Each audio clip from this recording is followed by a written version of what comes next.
nggak di apa mungkin pusing ya di?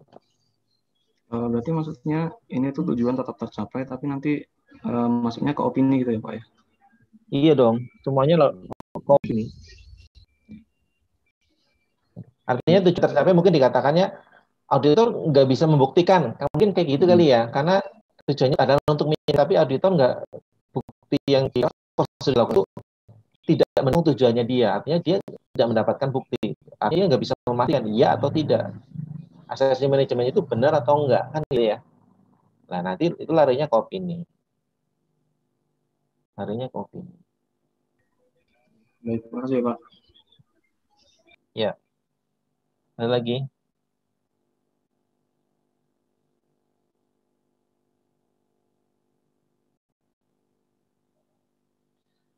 Kalau nggak ada, kita masuk ke profesi akun auditor. Baik, Pak.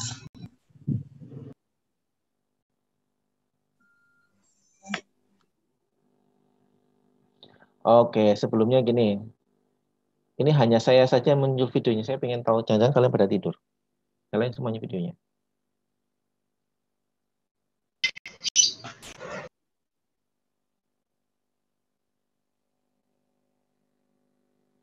Itu si Rizky ada apanya itu atasnya itu? Maaf Pak, lupa tadi main-main sama kamera. Oh. Kayak di film Son Goku ya.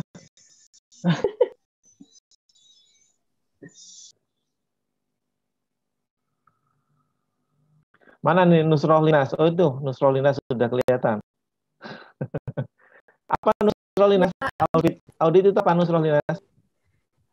Audit itu intinya proses pengumpulan, evaluasi, memeriksa, dan melaporkan bukti informasi perusahaan apakah sesuai dengan kriteria atau ketentuan. Oke. Kalau atas laporan keuangan kriterianya apa? Apa Pak? Misalnya audit atas laporan keuangan kriterianya apa berarti? Mungkin kayak tadi ya Pak, yang absorpsi sama tujuan audit itu. Kalau audit kan, definisi audit kan yang kita bahas kemarin itu kan keywordnya yang pertama adalah melakukan, mengumpulkan dan mengevaluasi bukti itu ya dalam rangka membandingkan antara informasi kriteria, ya kan? Informasi di sini apa kalau audit atas laporan keuangan? Berarti informasinya apa? Kalau informasi di sini laporan keuangan dibandingkan dengan kriterianya apa? Standar akuntansi keuangan. Oke. Nah, kecocokannya baru dilaporkan dalam bentuk apa? Opini. Seberapa tingkat kecocokannya itu ada di opini. Dilakukan oleh siapa? Orang yang kompeten dan independen. Oke, jadi ada 4 ya. Kompeten dan independen, mengumpulkan dan mengevaluasi, ada kriteria informasi, ada laporan. 4. Jadi jangan lupa. Pak, mau nanya, Pak. Iya, silakan. Ini siapa yang nanya? Marcella presensi 18, Pak. Ya. Mana? Pak, kalau misalnya nih kan si auditor itu meriksanya itu asersi tahun ini. Tapi rupanya dia ada ketemu kayak salah gitu, Pak. Tahun lalu, tapi ini beda auditor. Itu diganti, Pak. Yang tahun lalu. Terima kasih, Pak.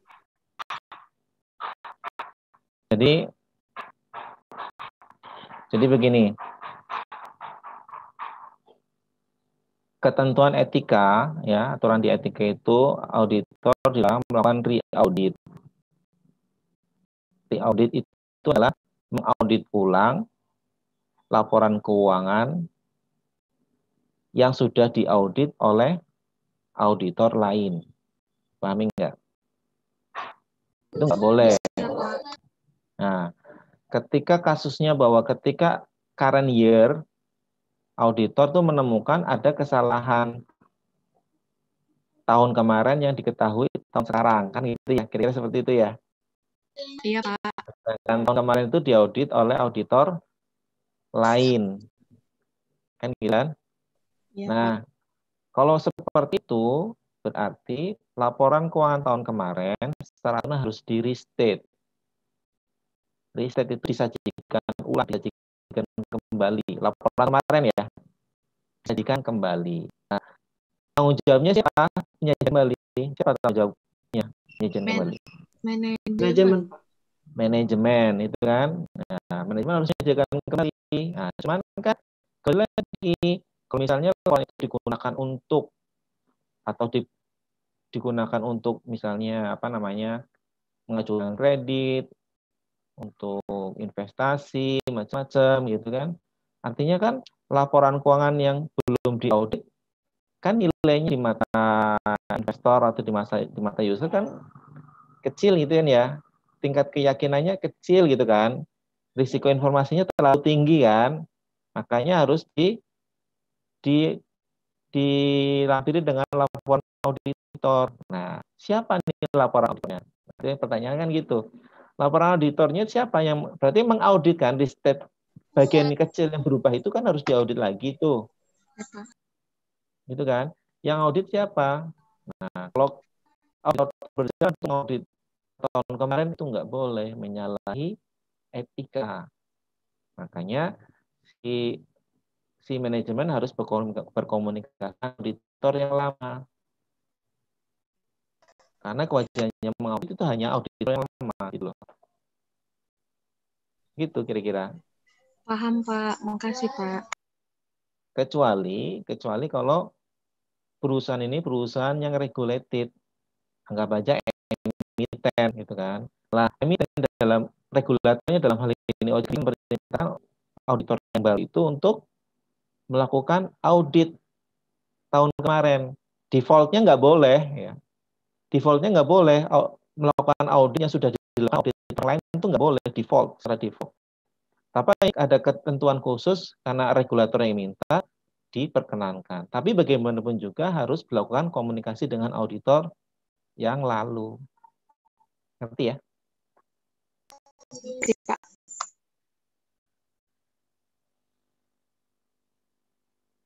Oke deh, siap. Sekarang masuk ke slide yang berikutnya.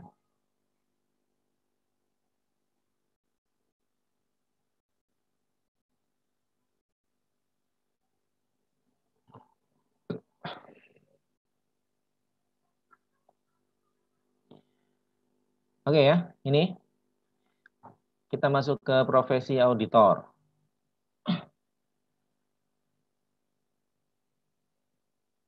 Sebelum masuk ke profesi auditor, mungkin kita perlu tahu ini ya, perlu tahu jenis jasa.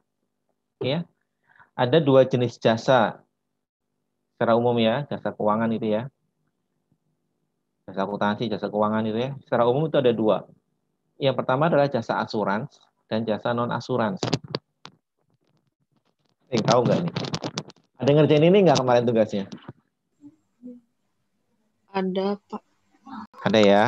Di Undang-Undang nomor 11 ada ya, nomor 5 tahun 2011 ya. Iya. Oke. Jasa asuran itu adalah si praktisi itu yang memberikan jasa, mungkin auditor gitu ya. Anggap aja auditor ya. Si auditor atau praktisi itu menyampaikan suatu kesimpulan dari hasil kerjaannya. Yang kesimpulan itu emang didesain untuk meningkatkan tingkat kepercayaan pengguna yang dituju. Selain manajemen. Yang bertanggung jawab itu kan manajemen kan. Pihak luar meningkatkan keyakinan user. User itu di luar manajemen maksudnya. Ya. Atas apa? Atas kerjanya dia itu membandingkan antara informasi dan kriteria. Contohnya apa? Audit, gitu kan. Audit itu jasa asuran. Jadi jasa yang outputnya ada semacam suatu kesimpulan untuk meyakinkan orang itu adalah asurans. Untuk meyakinkan user itu adalah jasa asurans. Nah, jasa asurans salah satu yang paling tinggi itu adalah audit. Yang lainnya adalah review. Kemudian adalah asuran-asuransi lainnya. Yang intinya ada kesimpulan yang dirancang untuk memberikan keyakinan bagi user. Dipahami ya? Intinya ada suatu kesimpulan untuk meningkatkan tingkat kepercayaannya si user. Itu adalah asuransi. Nah, selain asuran ada jasa non-asuransi. Jasa non-asuransi itu apa? Ya jasa selain jasa asuransi. Ya, yang berkaitan dengan akuntansi, keuangan, manajemen ataupun yang lainnya. Contohnya kompilasi. Ada yang tahu kompilasi? Compile tugas. Ya isi kerjanya compile tugas salah satunya. Ada tahu nggak kompilasi itu apa? Sunan, Pak. Nggak tahu. Kompilasi itu adalah jasa menyusun laporan keuangan. Ya, menyusun laporan keuangan. Jadi membuat laporan keuangan itu jasa kompilasi. Nah, menyusun laporan keuangan itu kira-kira ada suatu kesimpulan atau enggak?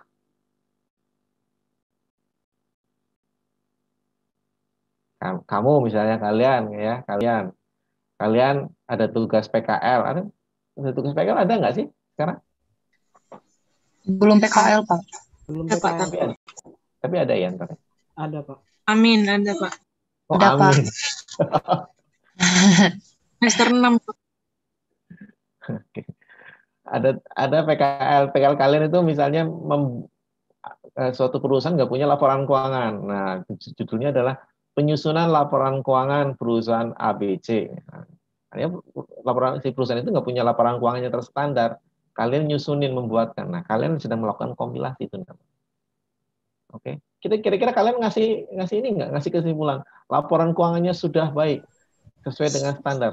Ya enggak lah. Enggak. Orang laporan keuangan itu ke manajemen enggak. Nah, itu kompilasi.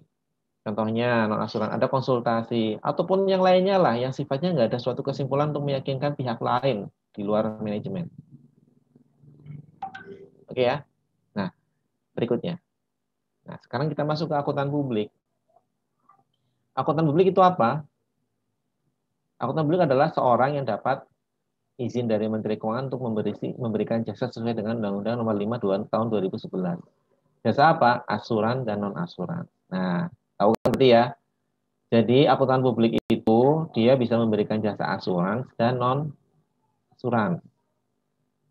Oke? Dia bisa memberikan jasa audit, tapi dia bisa memberikan jasa pembukuan, kompilasi, perpajakan, konsultasi, IT, dan sebagainya. Luas juga kan? Asal nggak ada benturan kepentingan di situ.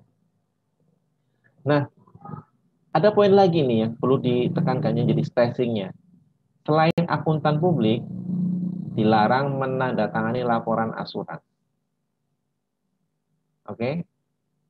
Selain akuntan publik, dilarang menandatangani asuran. Karena apa? Sesuai dengan Undang-Undang Nomor 5, ancamannya pidana. Paham ya? Jangan sekali-kali, nah misalnya ada dosen lah ya, dosen, dia jago audit misalnya, itu kan gelarnya panjang, profesor, doktor, macam-macam CPA, tapi dia bukan audit, bukan akuntan publik, dia terus kemudian mengaudit, memberikan opini, oh, dia kena sanksi, dia terancam sanksi pidana. Oke ya? Oke ya, jadi yang memberikan jasa asuran, yang menandatangani jasa asuran adalah satu-satunya siapa? Akuntan publik. Kecuali ada peraturan lain yang menyatakan, misalnya PPK. Nah, PPK kan dia bukan akuntan publik, tapi dia bisa tanda tangan laporan keuangan pemerintah. Itu beda ya, kasusnya beda. Tapi kalau secara umum itu nggak boleh, kecuali akuntan publik. Nah, gimana cara untuk menjadi akuntan publik? Nah, yang paling berat tuh kata teman-teman itu adalah ujian profesi. Dia harus ujian profesi. Ujian mendapatkan sertifikasi namanya CPA. Certified Public Accountant. Kalian CPA pernah dengar nggak CPA? Apa? Pernah ya? Di buku-buku itu kan intermediate, itu kan ada CPA itu kan? Gelar Bapak bukan? Hah? Gelar Bapak bukan? Oh, itu kebetulan saja itu aku lulus CPA. Wis. Tadi katanya susah, Pak. Enggak, kebetulan pas yang dipelajari keluar. Sekarang udah lupa lagi. Oke ya. Terus kemudian, ya ini harus lulus MCPA. Terus kemudian pengalaman audit. Ya, biasalah. Terus kemudian karena AP adalah suatu profesi, maka dia harus menjadi member asosiasi profesi si AP itu, yaitu IAP. Kemudian persyaratan yang lain-lainnya.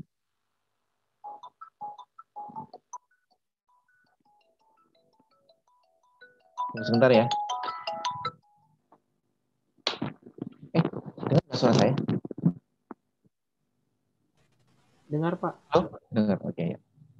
Kemudian istilah kedua adalah kantor akuntan publik. Ya. Nah, AP ketika dia memberikan jasa harus melalui KAP. Oke. Jadi ketika dia udah dapat gelar AP, izin AP, tapi dia belum memiliki KAP, dia nggak boleh memberikan jasa. Ya, harus melalui KAP.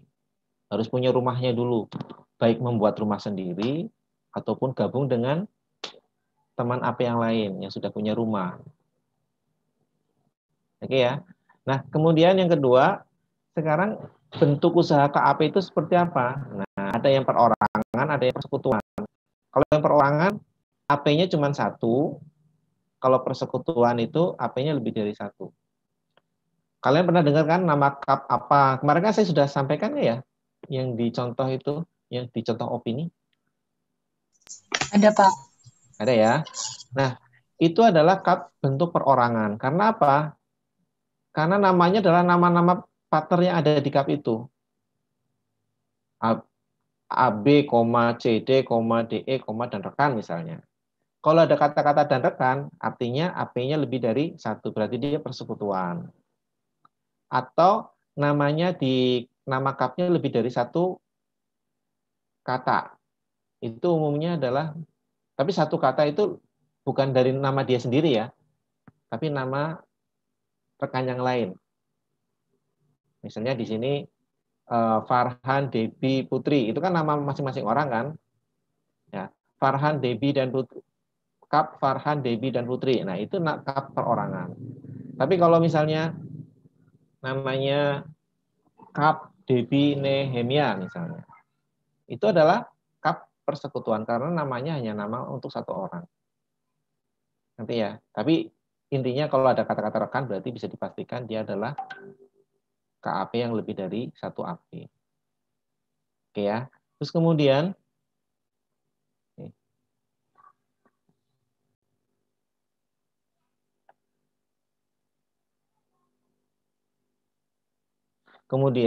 yang kedua, nah ya, berikutnya adalah kalian pernah dengar kata-kata EY, KPI, MG, Deloitte, PwC, BDO, Parker Randall, dan yang lain-lain itu?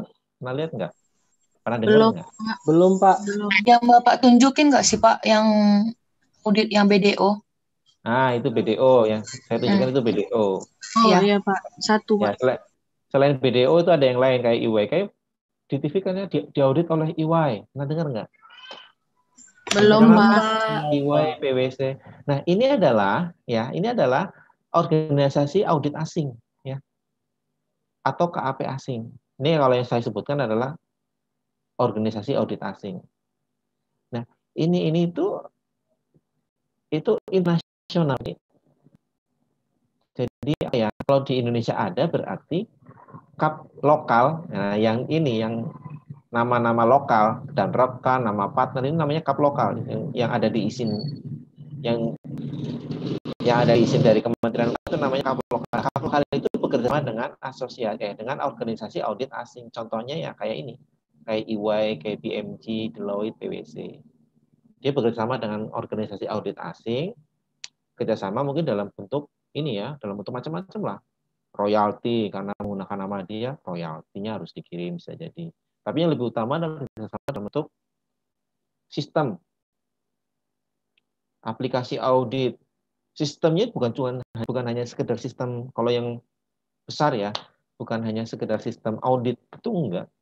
Bahkan sistem pengembangan apa? Sistem pengembangan sumber daya manusianya.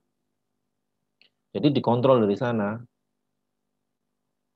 Untuk level ini ikut training itu dikontrol dari pusatnya. Dari misalnya pusatnya di Amerika gitu ya. Itu dikontrol. Semuanya seperti itu. Nah, kalau kalian sekarang tanya lagi, pernah dengar Big Four? Pernah, Pak. Apa, Pak? Big Four. Pernah, Belum. Pak. Nah, Big Four itu apa Big Four? Kalau 10. nggak salah, Perusahaan. kantor KAP yang paling gede gitu, Pak, Big Four. Kalau nggak Iya. salah, Pak. Iya, Big Four itu adalah 4 cup besar dunia. Big Four. Four kan 4 ya. 4 KAP besar dunia. Ya. Nah, 4 KAP besar dunia itu yang ini. EY, KPMG, Deloitte, PwC. Ini adalah Big Four. Ya. Di Indonesia bahkan orang-orangnya lebih familiar dengan kata ini daripada nama lokalnya. Ini Mandiri audit oleh siapa? EY. Nah, gitu doang ngomongnya, kan lokalnya. Gitu. Telkom diaudit oleh siapa? PwC misalnya. Gitu aja. Jadi PwC kan afiliasi asing, gitu kan. Sebenarnya audit itu lokalnya, cuman dia menggunakan bendera PwC yang terkenal PwC-nya atau EY-nya atau KPI-nya atau Deloitte-nya. Gitu ya. Jadi mereka itu 4 ini adalah yang paling besar dunia. Termasuk di Indonesia juga mereka masih yang paling besar. Artinya kap lokal yang berafiliasi dengan mereka itu yang paling besar di Indonesia juga. Gitu ya. Ini biasanya klien-klien besar menggunakan ini. Karena reputasi gitu ya. Klien besar dia juga mungkin dia akan mendapat reputasi yang baik dari calon investornya apabila yang mengaudit tuh kap-kap yang bonafit misalnya, kap yang besar.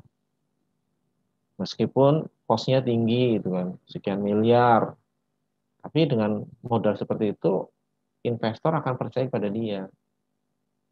Ini bagi mereka ya pemahaman atau mungkin apa namanya itu maksud dan tujuan mereka itu minta diaudit oleh KAP-KAP besar. Di antaranya maksudnya seperti itu.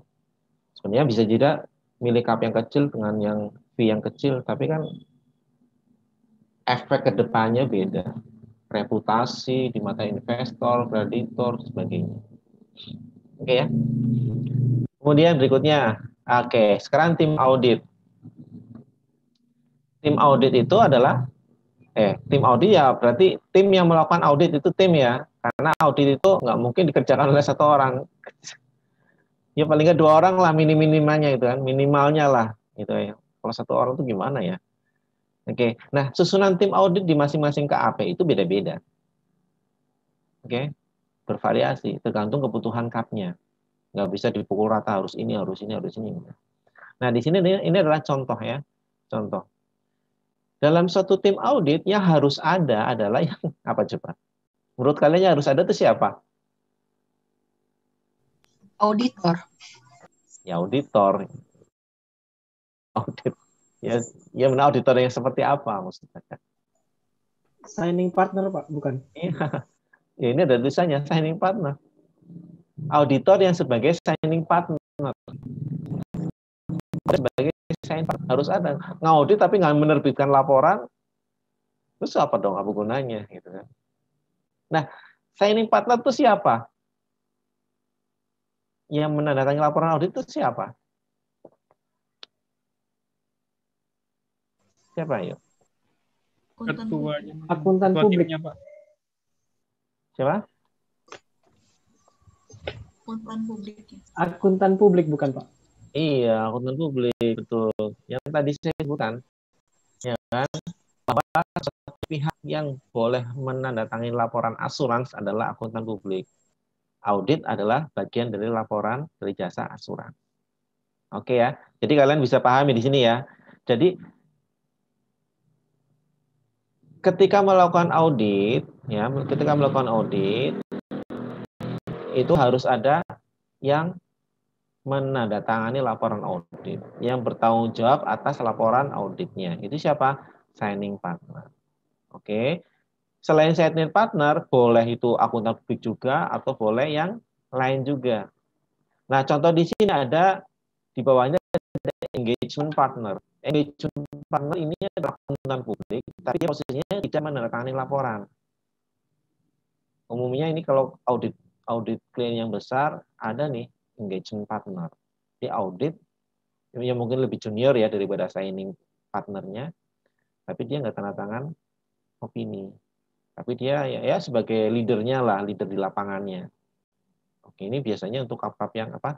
Klien audit atas klien yang besar.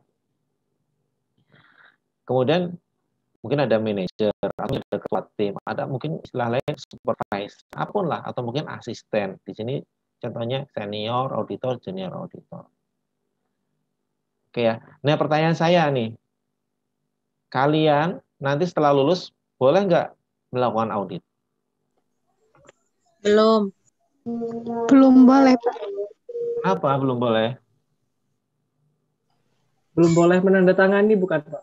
Kalau Boleh. audit boleh, tapi belum boleh menandatangani karena bukan CPA apa Bukan tadi? auditor. Bukan Akuntan publik. Akuntan publik. Iya. Jadi ketika kalian lulus, kalian boleh mengaudit. Kalau sebelum lulus juga ngaudit boleh aja mengaudit, tetapi tidak boleh tanda tangan. Gitu ya.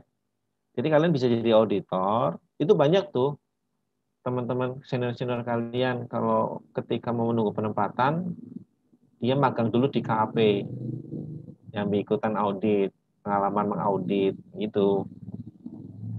Ya mungkin jadi junior auditor atau di bawahnya junior auditor atau apa gitu kan. Yang penting, ya bukan yang penting, yang jelas kalian ikut mengaudit gitu. Ya, yang jelas kalian itu ikut mengaudit, bagian dari tim audit, cuman yang pasti juga tidak tanda tangan, karena nggak mungkin. Ya kan, kalau tanda tangan siapa yang percaya? Satu, kedua masukin bui nanti, masuk penjara. Kan ancamannya pidana kan? Oke ya, paham ya. Jadi kalian ya, jadi tim audit itu. Nah, satu lagi nih mungkin supaya kalian nggak bingung. CPA, apakah harus CPA?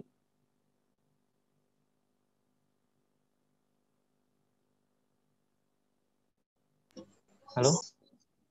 Halo, Pak. Apakah harus CPA? Sebentar Pak, masih searching Pak. Harus nggak sih, Pak? Nggak tahu, Pak. Lu nanya malah tanya balik. Yang signing harus Pak.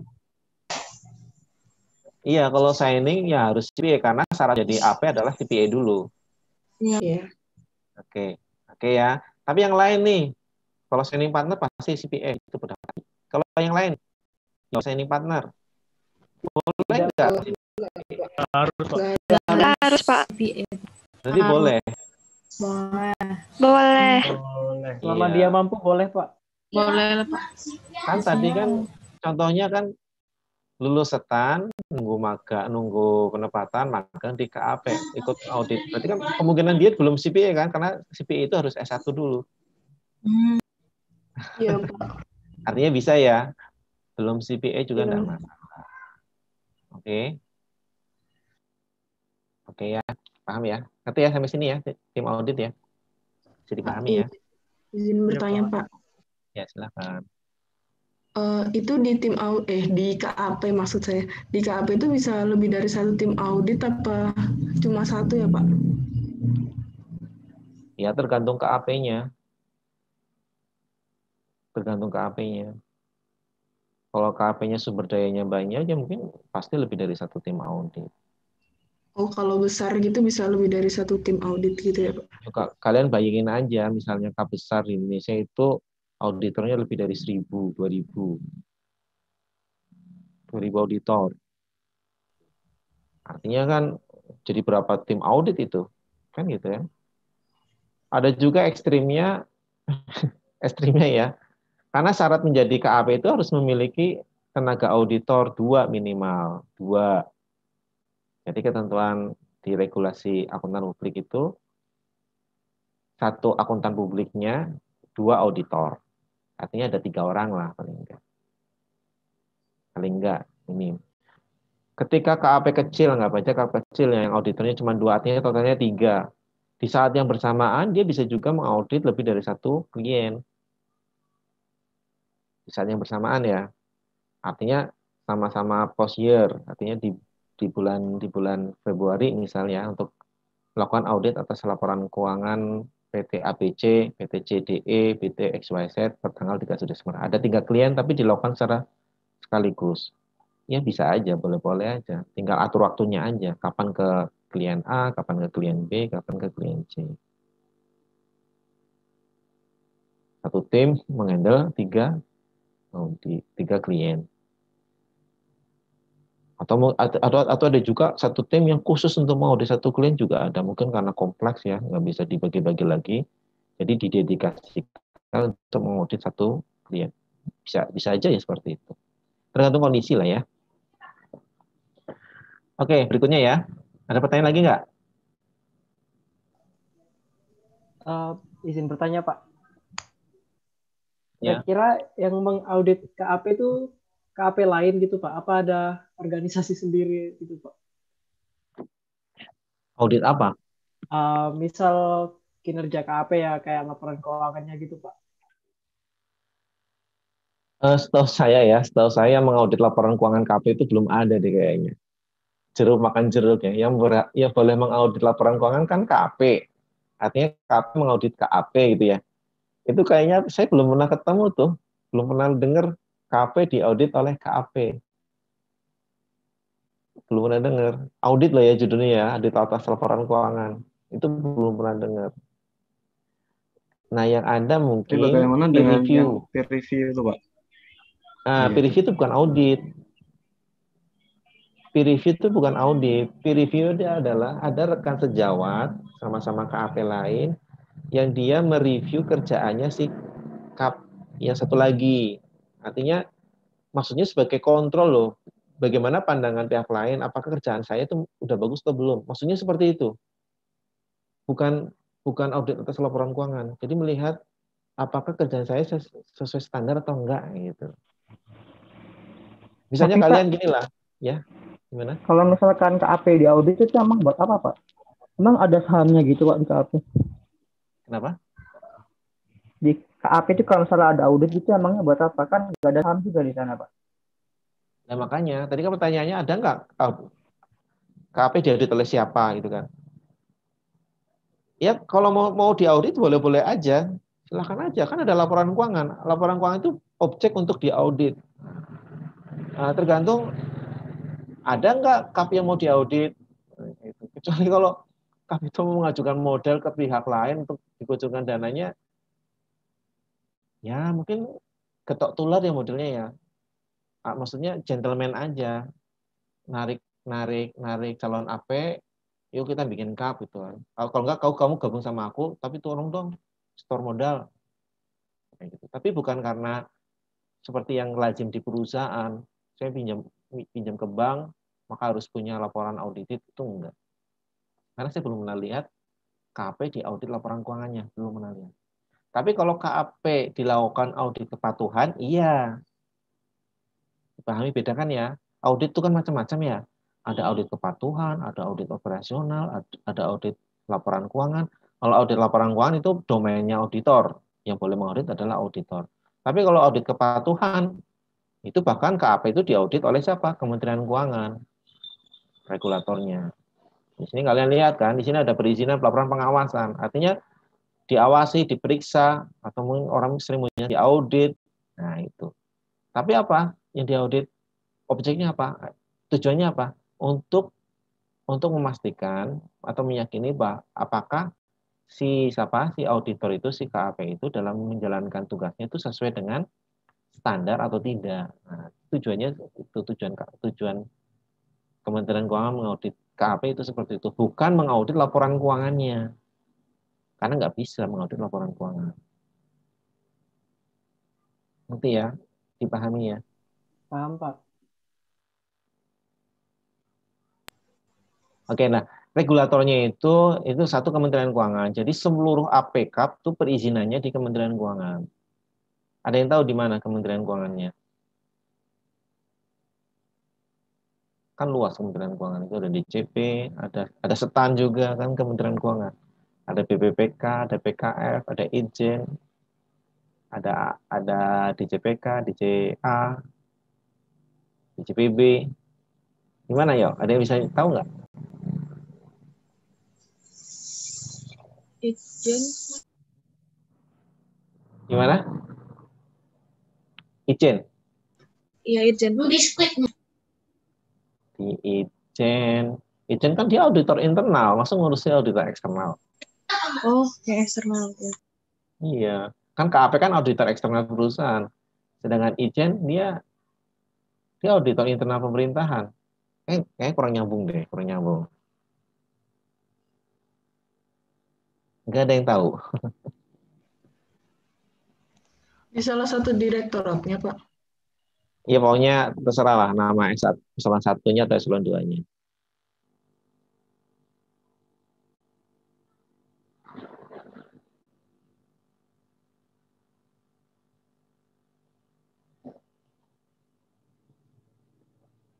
Nyerah ya. Ada di Sekretariat Jenderal. Aneh kan ya? Ada di Sekretariat Jenderal coba. Padahal kita tahu Sekretariat Jenderal itu mengurusi internalnya Kementerian Keuangan. Kok dia bisa ngurusi outside dari Kementerian Keuangan? Nah, itu ciri khasnya itu. Aneh nggak? Iya Pak, makanya tadi ragu mau jawab ke Setjen itu Pak. Iya, tapi ternyata di Setjen emang. Di Setjen. Cuman di Setjen itu ada unit yang menurut saya nyeleneh. Nah, Setjen kan biasanya ngurusin internal Kementerian Keuangan gitu kan. Ngurusin rumah tangga Kementerian Keuangan, SDM, apalagi keuangan, ngurusin biro umum, ngurusin umum, lingkungan, macam-macam. Itu Sekjen tuh. Ngurusi IT-nya Kementerian Keuangan. Tapi ini kok ini di Sekjen. Di mana? Di unit apa di Sekjen? Ada yang tahu nggak?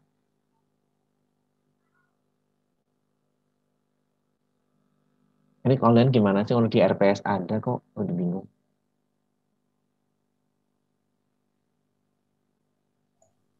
PPPK bukan Pak? Iya, di PPPK. Pusat Pembinaan Profesi Keuangan. PPPK itu unik dia. Dia itu di bawah Sekjen, cuman tupoksinya bukan tupoksi kerjaan Sekjen gitu loh. Dia kerjaannya itu mengawasi akuntan publik, kantor akuntan publik, meregulasi KAP. Itu PPPK. Oke ya. Oke, itu Kementerian Keuangan. Nah, ada lagi OJK. Nah, tapi OJK, domainnya OJK adalah AP atau KAP yang dia itu, KAP-nya itu yang memberikan jasa ke emiten. Dipahami nggak? Tidak semua AP atau KAP itu menjadi objek regulasinya si OJK, enggak. Hanya AP atau KAP yang melakukan jasa ke emiten atau lembaga keuangan lainnya, atau lembaga keuangan bank dan lainnya. Bank dan lembaga keuangan lainnya. Dipahami ya? Ini seperti OJK itu seperti apa? Seperti apa? Kalau seperti ini. Seperti PCAOB. Itu ya. PCAOB itu dia kepanjangan tangannya dari SEC Amerika.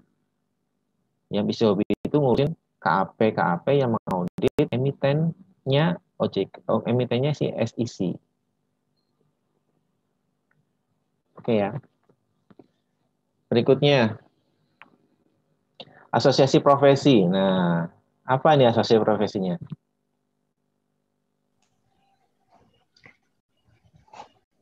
Bukan Institut Akuntan Publik Indonesia ya. Tapi kalau kalian ke versi internasionalnya siapa? Jadi YAPI itu membernya siapa? Kalau member Asosiasi Akuntan Internasional. IFAC ya. IFAC. Iya, IFAC. Jadi secara internasional itu ada organisasi asosiasi profesi akuntan yang sebenarnya nggak membawahi akuntan publik aja, semua akuntan itu di IFAC. Jadi di IFAC itu ada board-boardnya, ya kan? Ada board mengenai apa namanya itu akuntan komersial seperti ini, ya. Jadi yang menerbitkan standar komersial, ada akuntan pemerintahan, Ya seperti itulah gitu ya. Ada akuntan yang bukan akuntan publik, itu bisa menjadi membernya si IFAC. Oke. Nah, sekarang kalian dengar SPAP?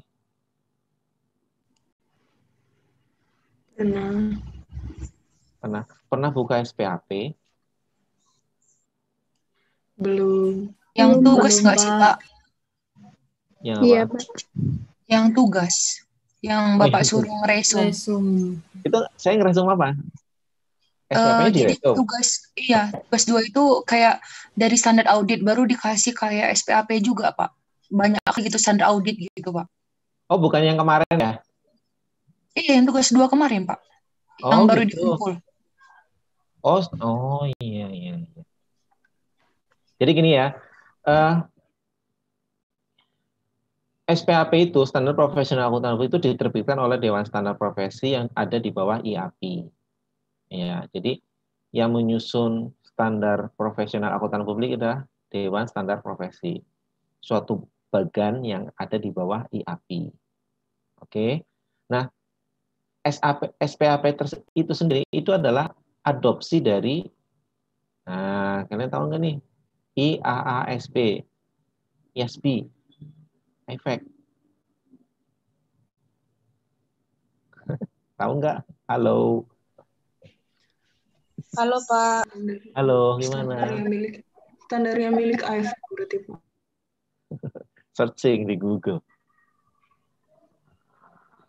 Jadi IASB itu adalah suatu organ yang ada di AFEK, ya, suatu organ yang ada di AFEK, yang kerjaannya dia adalah menyusun standar audit dan assurance, ya. AFEK itu kan International Federation Accountant kan. Nah, IASB itu singkatannya apa? International Audit and Assurance Standard Board. Standard Board. Jadi suatu dewan atau organ yang menyusun standar audit dan standar asuransi versi internasional. Oke, artinya berarti karena SPAP itu mengadopsi standarnya si IASB, maka bisa dikatakan SPAP itu based on international standard. Oke ya, jadi Indonesia ini sudah mengikuti standar internasional. Tetapi buku yang kita pegang itu kiblatnya ke Amerika. No. AREN itu kiblatnya ke Amerika, bukan ke standar internasional. Meskipun sekarang standar di Amerika itu sudah menyesuaikan standar internasional. Menyesuaikan artinya tidak 100% sama, tapi secara substansi itu sama. Ada mungkin beberapa beda istilah, ya wajar, gitu kan? Tapi secara substansi katanya itu sama. Dan harusnya sama. Harusnya sama. Cuman ya entah mengapa nggak samain aja standar internasional. Saya nggak ngerti ya. Karena Amerika negara besar gitu kan. Dari dulu Indonesia mengacu ke Amerika. Sejak tahun 2013 Indonesia beralih ke mana? International standard. Pusatnya di Eropa. Tapi nyusun IASB itu banyak orang Amerika. Aneh ya, konyol ya.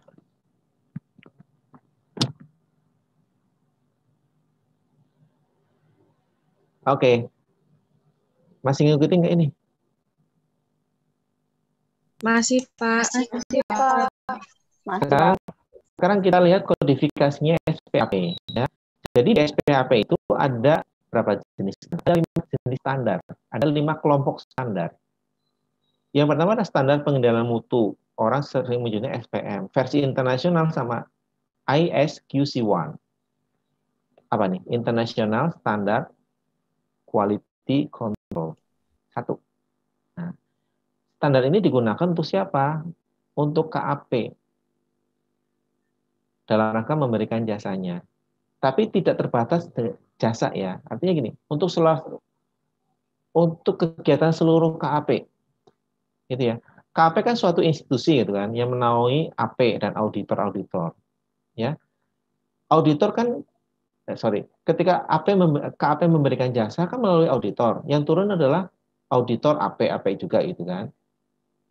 Kalau ada apa-apa, nama KAP yang tercoreng. Kalau misalnya jelek auditnya, nama KAP-nya jelek. KAP apa sih itu namanya? Kan jadi jelek kan, reputasinya turun. Artinya KAP itu harus mendevelop organisasinya agar dia bisa memberikan jasa yang reputable, jasa yang yang bisa dikatakan berkualitas gitu ya. Jasa yang berkualitas itu kan tidak lepas dari apa coba? Inputannya kan, SDM-nya kan, iya kan? Iya nggak sih? Iya nggak teman-teman? Menurut kalian gimana?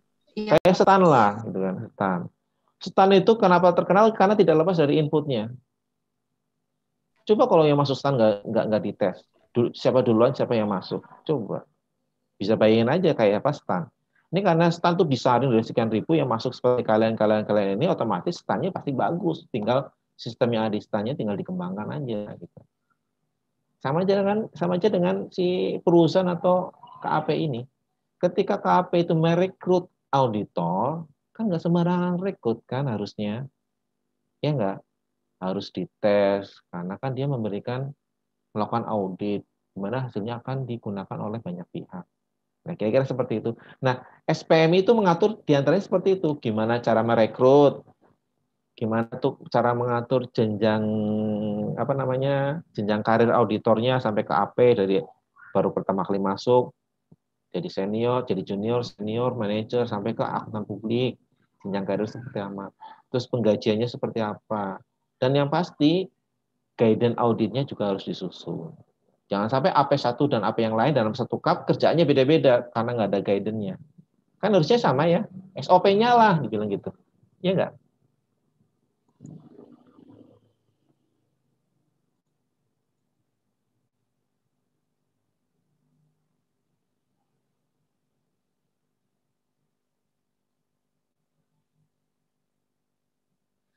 Ingetin ya, 2 menit lagi saya ke portal ya. Iya, Pak. Ingetin ya. Gimana nih? Caranya gimana nih?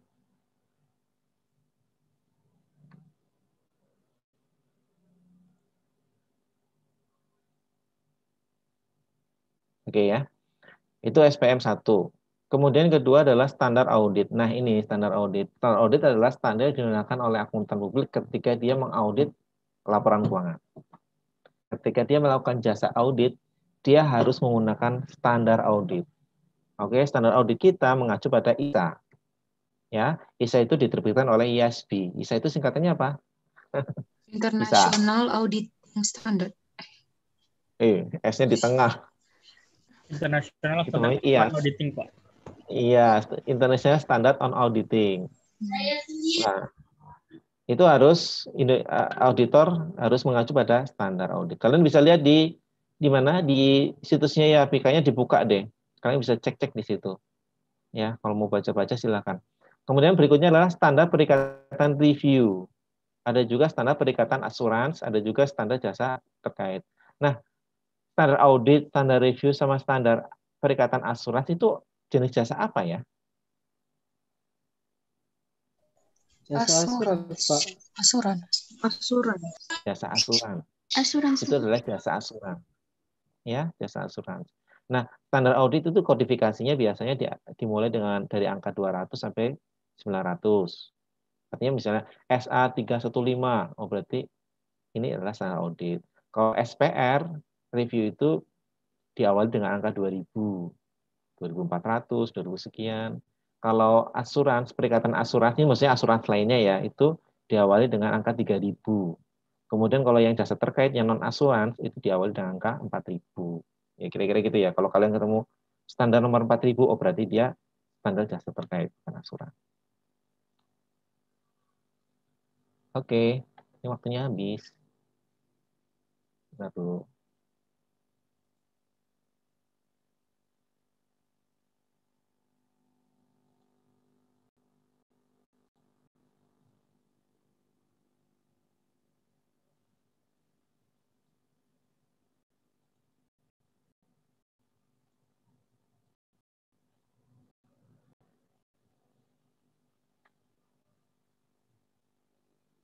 Ada pertanyaan sampai sini?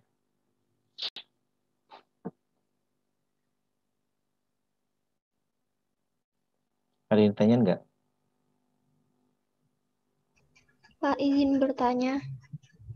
Ya, silakan. Kalau kantor akuntan publik asing yang mengaudit perusahaan di Indonesia itu pakai yang SPAP dari IAPI, Pak. Jadi gini, yang mengaudit itu adalah kap lokal, bukan kap asingnya, kap lokalnya. Tetapi kap lokal itu mungkin dia bekerja sama dengan KAP asing. Dipahami nggak? Nah, yang tanda tangan siapa? Ya, AP-nya yang ada di situ. Nggak mungkin yang dari luar negeri yang tanda tangan, nggak mungkin. Karena regulasi Indonesia menyatakan yang tanda tangan harus AP. AP itu setahu saya hingga sampai ini hanya orang WNI. Kemudian kedua, standar digunakan apa? Nah, ini kan domainnya di Indonesia, berarti standarnya apa? Standarnya SPAP. Itu ya, SPAP. Kecuali beda ya, misalnya kayak Telkom. Telkom itu dia posisinya di Indonesia, ya.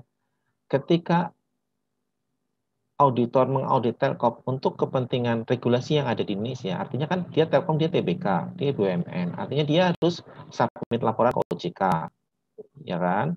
Dia harus submit laporan kemana? Ke Kementerian BUMN.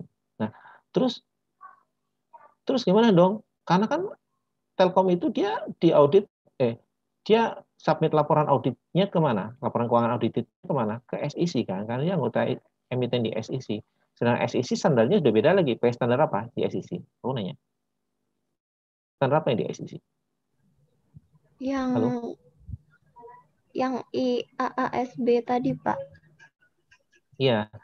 Di mana? Di PCO, di SEC itu yang ngawasi kan PCAOB. Ya kan?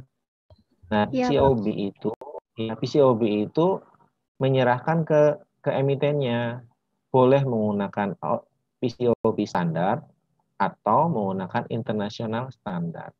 Nah, standar internasional dengan yang di SPAP apakah sama persis? Sama, cuman yang beda apanya coba? Standar akuntansinya yang jadi masalah. Cara kerjanya itu sama. Ya, cara kerjanya. Jadi akuntan publik ketika mengaudit Telkom untuk kepentingan yang di sana, di mana itu? Di SEC, akuntan publik itu terdaftar di SEC atau enggak? Itu dulu ini pertanyaan. Terdaftar atau enggak? Kan gitu ya? Iya enggak? Iya, Pak. Berarti yang audit Telkom itu untuk kepentingannya di SEC harus terdaftar di PCAOB. Auditnya sama, karena menggunakan internasional standar yang di internasional dan Indonesia itu bisa dikatakan sama. Yang jadi masalah adalah standar akuntansinya. Karena di Indonesia sampai sekarang itu konvergen, belum full adopted. Dipahami nggak? Iya, bisa, Standar Pak. akuntansinya itu masih konvergen. Diajari kan ya, dikasih tahu sama dosennya ya? Iya. Jadi kalau ditanya pakai standar apa, ya ketika yang mengaudit adalah untuk kepentingannya yang di Indonesia, berarti KAP Indonesia kan pasti menggunakan standar apa? Standar SPAP. Oke. Ketika misalnya ada dua ya, ketika digunakan untuk kepentingan di SEC, ya standarnya harusnya standar internasional. Cuman kan internasional dengan yang di kita sama. Tapi formatnya harus menggunakan standar internasional. Format ya. Karena bisa jadi mungkin ada beberapa hal yang beda format laporannya, opininya. Izin Pak mengingatkan. Oh iya. Apakah Bapak sudah upload portal, Pak? Oke, iya. Thank you ya. Terima kasih, Pak, untuk jawabannya. Oke. Siapa sih Febrianti ya? Febriani. Ini mau dilanjutkan sedikit atau sudah saja? Sudah aja ya? Ikut Bapak aja, Pak. Kenapa? Ikut Bapak aja. Kalau yang saya dilanjutkan besok aja ya? Boleh. Baik, Pak. Boleh, Pak. Pak. Tinggal berapa slide ini? 5 slide ya, 4 slide. Ingetin ya. Atau kalian baca sendiri enggak? Harus bertanggung jawab saya harus jelasin.